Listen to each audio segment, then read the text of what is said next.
Here we are, Armory Channel, with Pete Canella Jr. How you doing? He has his. I'm not a fan of the AR, but he likes his little AR. I like the AK. But this is the AR-15 Bushmaster, and we're gonna do a disassembly on it, and a little history behind. When did they start using this thing? Well, the A2 was after Vietnam. This is the A2 model. It's a replica of the M16A2, but the A1 was made during Vietnam. And the Marines especially were very upset when they got this because they loved the M14 so much. Because they missed a 7.62 round. Well, these jammed a lot. Yes, they do. Took a lot of maintenance. That's why I don't own one. But I'm not going to say too much. There's a lot of AR guys out there that like jerk off to it. Personally, I'd rather think the M14 was a better gun. It was. But I'll take this over an AK-47. I wouldn't. Because but that's good. It's just more. It's a lot more accurate. A lot more accurate. True. And like they said, this Iraq war had more headshots than any other wars in the past. They thought a lot of it. They actually had an investigation. And one of the battles taking those executions because of how many headshots Marines were getting, because of how accurate this weapon is. From long distances. So they sit there and they shoot the AKs. If you got hit, it was definitely a bigger damage, but you're going to hit more with But this. in close combat, wouldn't you say AK would be a better weapon to have?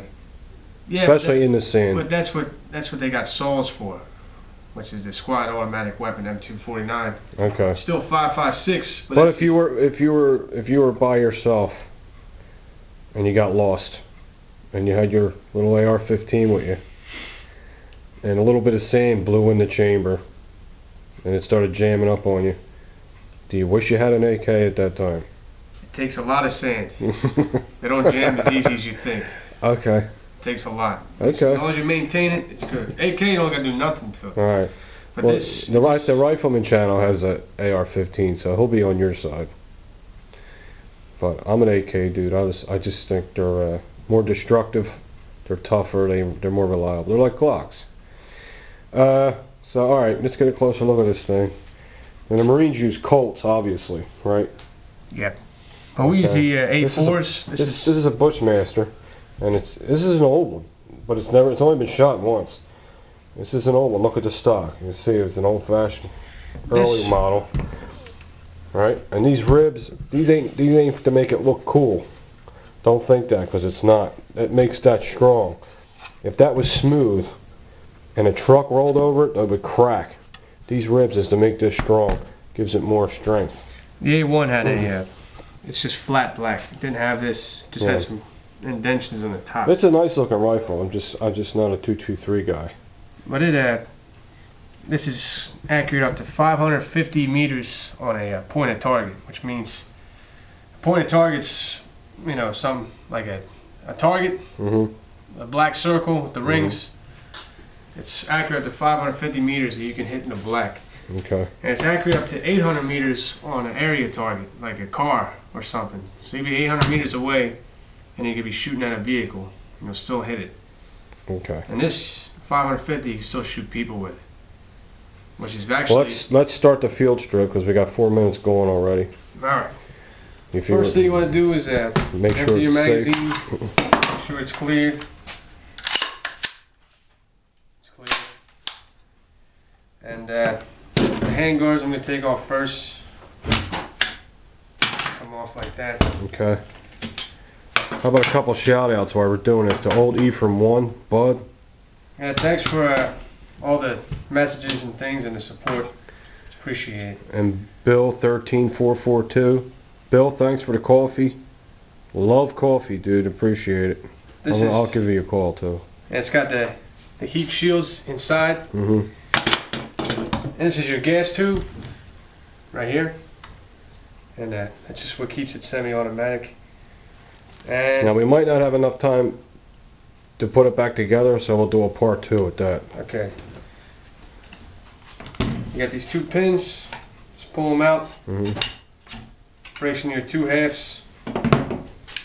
And then you got the charging handle. Just pull that out. and your bolt comes out, which that also comes in pieces.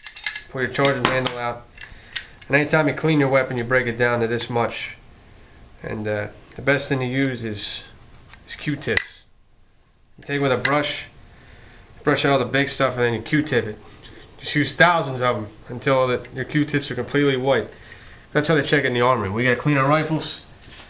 They take every little crack, they stick a Q-tip, they find 3 hits, they'll make you do it all over again. Yeah, if they see dirt, they make you do it over again. So we just clean it with the Q-tips. Because that rifle needs to be squeaky clean or it will jam. It's also training. It's got to do with... And so, because they know it jams a lot. Right? No. Right? Charging handle, bolt. This is your buffer and buffer spring. Alright, look at that fucking thing. That looks like my wiener. I call it the angry chicken. It's your buffer and a buffer spring. Buffer and buffer spring, okay. And that's, hey... That's a full field strip right there, right? No, not yet. Oh. The bolt breaks down. Alright, let's get close on the bolt. You got 4 major compartments of the bolt. This is your pin. This is your firing pin. Okay.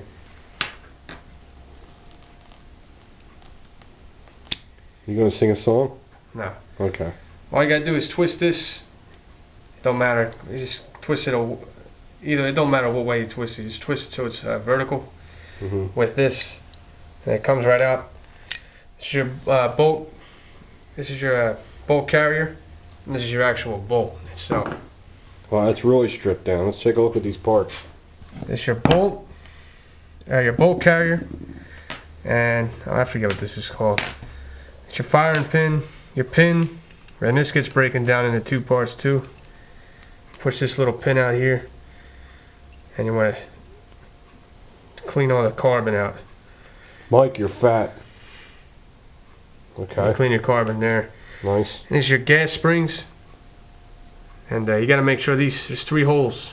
Make sure they're not in line with each other because it screws up the gas. Okay. Wow, a lot of little parts that got. Very cool. I'm a fan of the M4. I think it's pretty cool. Because I'm a visual dude, I like the way it looks. But this is your. This is pretty much your typical M16 here. Almost an exact model, but it's got a few differences. This here on an M16A2, this only has safe semi. On M16A2, it's also got burst.